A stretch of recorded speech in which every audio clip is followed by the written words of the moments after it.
So our game is for blind people.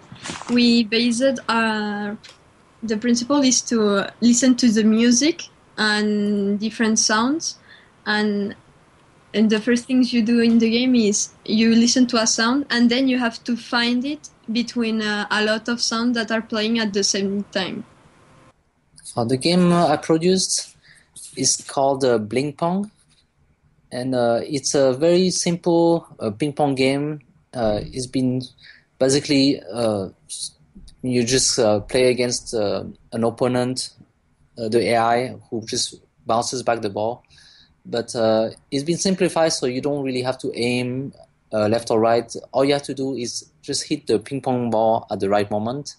And the particularity about the game is that it's been designed for people who have vision disability. So if you play the game, even if you close your eyes, you can just hear the sound, and based on the sound, you know exactly when to bounce back the ball. Well, it's called Deep Dark Underland, and I created it in Scratch, which is a programming language that MIT over in America created, and it's primarily intended for, I suppose, kindergarten children, really. But I really like using it, and it's easy to put games together as well. Well, Marco's Minefield is a game that can be played without much visual stimulus. So you could say it's a game for the visually impaired, but I like to think of it more as a game for regular gamers to experience what it might be like gaming without their full range of senses. You basically have to navigate towards voices in a dark area where you can't see them, using stereo sound and volume and so on, and trust that they lead you in the right direction, because not all of them are telling you the truth. So I made something for procedural Def Jam and I started halfway through when it was already started. So I hate minefields. Let's make a game all about walking through a minefield. And well, the original version you could see, and at the point where it was done, it wasn't kind of that hard. You could just sort of politely walk through them. Some of them were invisible, but they gave you an indicator when they were there, and you could sort of figure out that I generated the mines in a perfect circular pattern, several circular rings.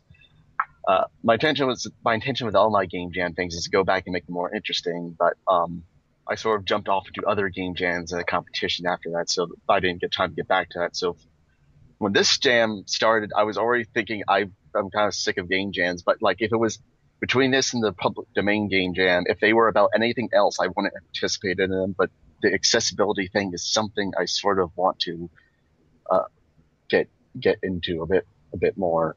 And it made it really easy when I said just take an old game jam submission. So I went in and got I decided to do both of them. I spent too much time thinking about what I was going to do for this one. So 5 hours before the accessibility jam ended, I put together what you saw, and it was sort of functional, I think.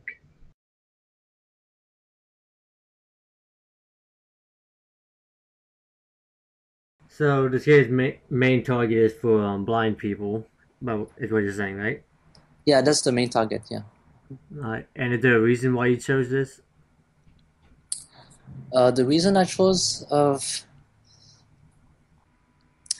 it's very hard for blind people to enjoy video games. I mean, at the very least, most of the time, games they have like very gorgeous graphics, and usually sound is the one thing that they don't really care so much about, especially for indie game. I mean, not always. Just whenever there's something to cut out, usually it's the sound. So for blind people, they don't have many games available to them. Because everything is usually very visual. So I think it would be unique to have something available for blind people. And that's why I decided to make something mostly based on sound. Well, it was really focused on motor skills. So it was just the idea that it could all be controlled with a single button. Right. When I started thinking about the game that I was going to make for the accessibility jam, I had lots of ideas, and the first game that I did, it tried to cram too many ideas in, and it was just it just wasn't working. Well, that's good. I sort of missed the point of it, because it says in the Game Jam page that the idea isn't to make it specifically for people who are disabled or have issues playing normal games anyway. The idea was to take a idea for a game that you thought was good and just remove the things that would prevent people from playing it for various reasons. Not to force them to like, but the idea of by taking away the camera, the ability to see anything, I sort of missed that point. But I think it actually made it a better game just because the original way, what you could easily see where the mines were.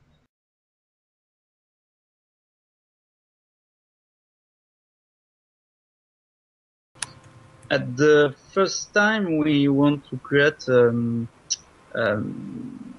labyrinthe. Comment on dit labyrinthe?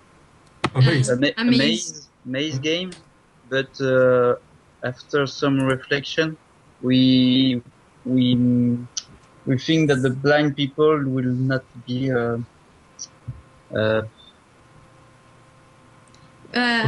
will not be able to represent themselves in a maze. So we thought about an open space and many sounds that were playing all the time. Well, I have to say I'm a very big fan of ping pong. I like to play ping pong, and I like to watch. I mean, there's one of my favorite movies, a ping pong game. So I'm kind of a big fan of ping pong. And the particularity when you think about ping pong, you can already hear the sound of the ping pong ball, and it always makes the same pattern. It makes pum pum pum pum pum pum pum pum something like that. Mm-hmm. So it means that if you really get used to the pattern of the ping pong ball, I mean, for me it's a very pleasant sound to hear the ping pong ball go back and forth. And if you actually get used to that, you know exactly when the paddle is hitting the ball. And then based on that, then you can think, then exactly this is the moment where I have to hit the ball, you know, pam, pam, pam, yeah. My aim really, when I first started thinking about a game for the accessibility jam, I tried to cram in a lot of ideas, and I originally started doing it in processing, and it was another game altogether. And then I used Pocket Code for another 2 games, and in the end I just thought they weren't working. So I just went for this really, I suppose, simple idea for this game on Scratch. And basically it's a 1-button game. The idea is that you control a blue demon, and you've got to make your way up out of these caverns. So the only time you use a button is to move through the instructions, and also to make the demon jump as well. It's sort of based on the children's game Marco Polo. I'm sure you're familiar with that. Oh, okay. Now I get it. All right. So that's except with landmines, which is a bit of a twist. Okay, I understand the name now. I was kind of confused on that. Yeah, fair enough. That's very clever, though. Thank you.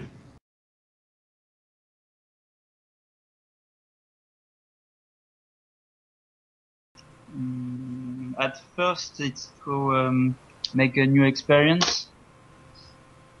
Uh-huh. We're in first year of game design. Comment on dit diplôme? Course. We are actually we are in the first first year of game design course. So we are basically trying to apply for some game jams so we can improve ourselves and try to sandbox some ideas we got. Okay, so this is basically like a learning experience for y'all. Yeah, absolutely. Yes. Right. So I usually go on that website, compohub.net, and there's always so many jams. I mean, I try to participate in most of them, but it's actually impossible. I saw that there was the accessibility jam, and I think it was kind of a unique idea to create I mean, it's good to create a jam that concentrates on people with disability, rather than just having a team, because a team you can always have like, zombie team or like a ninja team or something like that. But accessibility jam, it kind of broadens the audience. So I thought that was a good idea. Previously I've already made a game called The World Is in Your Hand that was aimed for people with motor disability. So I kind of like the idea of making games for people that kind of get ignored, something like that. Well, I'm relatively new to game jams anyway. The first time I did it was a couple of years ago, and I started out with the Ludum Dare game jams, which I've basically done every 3 months since then. And I realised there were actually more jams out there, and I started getting more involved at the beginning of this year. I did a couple, and then I saw the announcement about accessibility jam, and I thought, well, actually, that sounds like a good thing to be involved with, because it's sort of not only I suppose partly because I felt like I was doing something for other people as well, whereas with the other game jams, I was basically just making games for my own enjoyment. So that's sort of what led me down that route. But also, I thought it would be a challenge as well. And I thought it would be interesting to find out about how I could make my games more accessible. I think it's a good cause. It's good to raise awareness about accessibility issues, because usually it's not that people are malicious or anything like that in when they're designing games. They just don't think about accessibility issues. So it's a good thing to raise awareness about. I was thinking about accessibility things and how simple it is in certain cases to make things accessible to people, not just with disabilities, but various small things that people sort of gloss over, like just making it so you can rebind all the controls to different things. Like some people who can't use a mouse and keyboard need the ability to bind the controls to their input device. And like these are the kind of things that you should probably have anyway, whether you think it's worth the effort or not.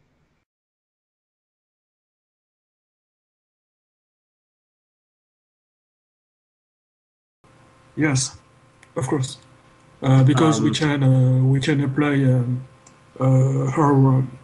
our teachings into a concrete project, a real project. So everything we learned can be used to make a real game, a real project. So that's great. I think it was also useful to think another way to create a game that other people can play. Like right now it's for blind people, and it was interesting to start thinking what things could blind people use and what they will understand with our game and how they will manage to play it. So it was really an interesting experience. I mean, this one, yeah, like in particularly this one, it helps me create a game thinking a different state of mind, you know, thinking about different kind of audience, not just the regular gamer, and then also think about you know, how people would play the game if they didn't have all the like it kind of changed my assumptions about the gamers. And for jams in general, I have to say, before I started participating in jam, I rarely released any game. I was working very hard on making a game and keep iterating on it, keep improving it, and it was very hard for me to release something. When I went into the jam mode, I saw that there was this collection of games that were made in very short amount of time, you know, like 1 week or 2 days. And basically, if you miss the 2-day deadline or the 1 week deadline, then that's it. You know, you didn't have to continue working on it. You didn't have to waste all your time, like keep improving your game, because that was it. You know, you only have like one clear deadline to finish your game, and that really has helped me a lot because I started to develop games much faster. Not as polished as I would like to, but at least I was able to finish something and release it and get feedback, which is something that I rarely had the chance to do before, because I would make a game and then keep working on it, and then a lot of time I would give up the project because it was taking too much of my time, and I never saw the end coming. Yeah, it's definitely made me think about how I put my games together in the future to sort of take into account these accessibility issues. I don't imagine I'm good enough to ever make a game that will be perfect and will include all of these things, so that people with motor skill problems or blind people or people with hearing problems, that they can all play the games. But I'm hoping that more people will be able to. And it's funny because I actually took part in Low Res Jam just before I did Accessibility Jam, and if you look at that game, that you could tell that I had no knowledge of accessibility issues at all, because it's kind of it just doesn't work as an accessible game. But maybe that'll be a challenge for me in the future. Yeah, I think so. I mean, when you're developing a game, it's useful to keep in mind the range of gamers that might be playing, and there's so much you can do to ensure a game can be played by anyone just by not making assumptions about difficulty, about input, about colors, and also it's good to allow customizability. So even if you don't, even if you do set a certain color scheme, for example, if you allow it to be changed, then someone with color blindness can fiddle with it and get better results for themselves. If I put more, I probably would have gone more out of it if I put more effort into just like dealt with the sniffling when I was sick. But if I started working on it earlier, I would have probably gotten more out of it. But sure, yeah. I mean, I already said on the Twitter and such that I think getting rid of the site, at least temporarily, made it just a bit more interesting, tense game. Like, that wasn't the original intent. Like, my original intention when I finally got around to going back to this game was to add more death trap type things. Like, the guy who drops you on this island is basically he was the Jigsaw guy. He was like Jigsaw for movies. People would call him to make slow, sadistic death traps for their action movies and shit. And he's kind of out of the job now because doing documentaries on vigilantes and superheroes makes more money, is more interesting. So it's like,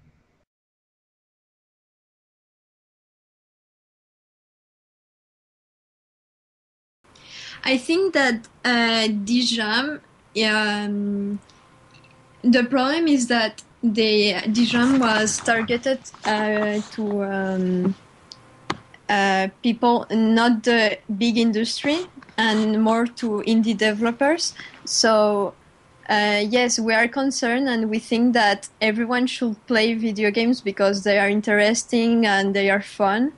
But this won't change what big industries do. However, for us, it made us understand that games can be really difficult to create, and a lot more if we reduce like the visual part, like we did in our game. Well, I think that's a great step, but I was disappointed with the number of games. At the end, most game jams, they get at least 100 games. This one had less than 20, I think. It had 19. 19? Oh, well, I didn't check lately, but last I checked, it was around 15 or something. I mean, the thing is, I should check out more the website, maybe the latest games that came out. At least, it seemed to have had some impact, some interest from a lot of people, and it's good to make people aware of.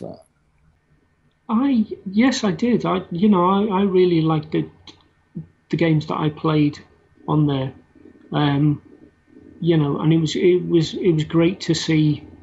It was great to see a variety of games as well. I know we mentioned that there were a lot to do with sort of blind and visual impairment, but there were things that touched on other aspects as well. But yeah, I mean, it's just a shame that there weren't more. And maybe if they do it again in the future, maybe it'll snowball. Maybe it's one of those things where word will get out, and more people will join in. And I think if they do, that would be great, really. Well, I really like the idea. I just think there didn't seem to be too many entries, which I think was a bit of a shame. I don't know how or why. Maybe people just aren't interested, or maybe it was bad timing, or maybe it wasn't advertised very well. I couldn't say. But yeah, I think it's a great idea.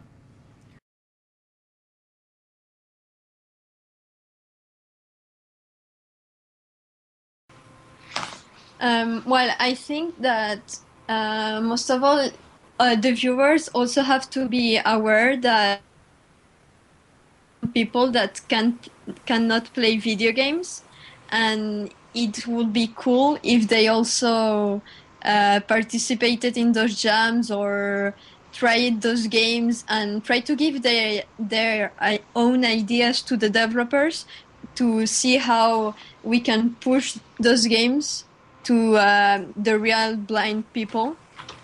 Because I think that no blind people will play those games, actually, the games that are in the jam. So it would be cool if a lot of people knew about those games and show it to blind people. Yeah, maybe just check out my game, because I'm planning to have an update for multiplayer. And hopefully, just for developers who create games, I hope that they can think a little bit more about kind of the audience when they create games, to make sure that that some people who are not able to play games, and they get a little bit more ability, like think about them a little bit. Yeah, that's it. Not really. I guess it's just I hope they try out some of the games and maybe get an appreciation for accessibility in gaming. It's funny because I was working on this project and not telling anyone about it for like several months, not only showing close friends and such. And then I started on these game jams where I spend like sometimes less than a month on these things and show them immediately to people that I've never met before. But okay, so before all the game jams, I was working on something called Deattach, the house that people build. And it's sort of an experimental multiplayer game. Is that all you're going to tell us about it? Experimental multiplayer game based on the MDA framework of game design. game. You know what the MDA framework is? Mechanics, dynamics, aesthetics. I'm sorry, can you enlighten me? Or probably to enlighten the audience also? So it's there's an extra credits episode on it that can probably explain it better than I could, but it's sort of a way to think of the components of what make up games, thinking of them as artifacts rather than media, because games are sort of like a combined ball of media. Like the mechanics are the rules or the like I like to think of it as the technology behind the game. The dynamics are what happens when those individual parts come together to make a system, the result, what that system creates. And the aesthetics is sort of the image of